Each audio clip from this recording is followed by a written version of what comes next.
제자와의 부적절한 교제 등 최근 지역에서 교사들의 성추문이 잇따르고 있는데요. 불미스러운 사태를 부른 일부 교사들도 문제지만 교육청의 안일한 대응도 도마에 오르고 있습니다. 박병준 기자입니다. 50대 고등학교 교사와 제자의 부적절한 만남이 교육청에 보고된 건 지난 4월 초. 교육청 조사에서 단 둘이 저녁 식사를 하고 교사가 학생의 손을 만지는 등 상식을 벗어난 행위가 확인됐지만 해당 교사는 이후로도 3주 동안이나 수업을 이어갔습니다. 경찰에서도 강제추행 혐의가 인정돼 지난달 검찰에 송치했습니다. 하지만 교육청은 사건 발생 2달이 넘은 지난 11일이 돼서야 해당 교사를 직위 해제했습니다. 같은 학교의 다른 교사가 학생과 부적절한 만남을 한 사실이 언론에 대대적으로 보도된 직후입니다. 제자와 동성 교제 논란을 빚은 중학교 교사 사건 역시 피해 학부모가 지난해부터 민원을 제기했지만 교사는 관련 보도가 이어진 뒤에야 직위 해제됐습니다. 교육청이 사건을 축소하려거나 최소한 사건의 심각성을 인지하지 못했다는 지적이 나오는 이유입니다. 적절한 대처를 못하는 거죠. 그리고 성인지 감수성이 아이들한테 얼마나 필요한 부분인지를 교사들이 아니면 교육청이 아직 깨닫지 못하고 있는 것 같습니다. 대전교육청은 자체 감사를 거치느라 시간이 걸렸을 뿐 축소 의도는 없었다고 해명했습니다. 절차와 조사 과정을 살펴보고 또 직위 해제를 판단하려고 했기 때문에 좀 다소 늦어서 유감스러운 부분이 있습니다. 교사들의 이딴 성추문 배경에 감독 당국의 안일한 대응은 없었는지 따져봐야 할 것으로 보입니다. KBS 뉴스 박병준입니다.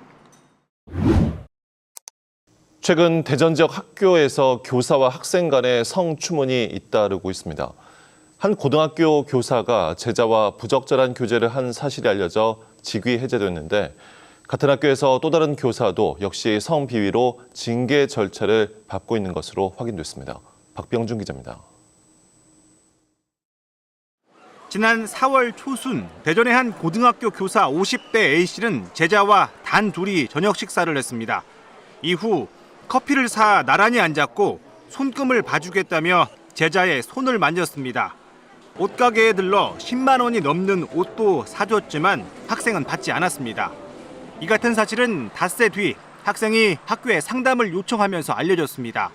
상황을 보고받은 대전교육청은 자체 조사를 벌여 교사의 행동이 성희롱에 해당한다며 중징계 의견으로 징계위원회에 회부했고 직위도 해제했습니다. 경찰 수사에서도 혐의가 인정돼 최근 검찰에 송치됐습니다. 정직에서부터 파면까지 그건 위원회에서 결정을 하는 부분이죠. 저희는 중징계 요구했고. 이 학교의 교사 성비위는 이번만이 아닙니다. 이달 초엔 또 다른 40대 교사가 제자와 신체 접촉을 포함한 부적절한 교제를 한 사실이 뒤늦게 알려지며 해당 교사가 직위 해제되기도 했습니다. 뒤이어 한 중학교에선 교사와 동성 제자 간의 교제 문제로 경찰 수사선상에 오르는 등 최근 들어 교사들의 성비위 사건이 잇따라 터지고 있습니다.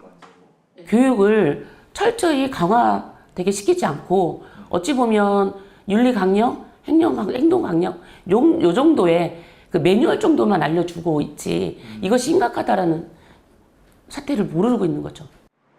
이따른 교사들의 성추문에 대전교육청은 사건이 발생한 고등학교와 중학교에서 피해가 더 있는지 전수조사에 나섰지만 이미 사건이 발생한 지 최소 수개월이 지나 뒷북 행정이란 비판은 피하기 어렵게 됐습니다. KBS 뉴스 박병준입니다.